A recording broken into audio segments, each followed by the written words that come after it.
खजुरीजुआणी रे महिला बादीपाला घटगाँ ब्लॉक मनोहरपुर पंचायत खजुरीजुआणी ग्राम रे 23 तारीख ठारू 26 तारीख पर्यंत महिला बादीपाला अनुष्ठित होईछि।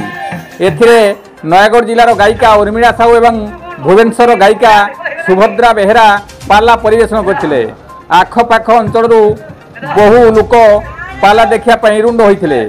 कमिटीर सभापति कीर्तन नायक, उपसभापति पूर्णचंद्र नायक, कोषाध्यक्ष कालिया नायक समेत सभ्य जीतू नायक, मानस रंजन दलई, कृष्ण, शिव, रघु, मदन, हेमामणि, सत्यभामा, सरस्वती, बाबुली प्रमुख सहित ग्रामवासी माने एथिरे सहयोग करथिले।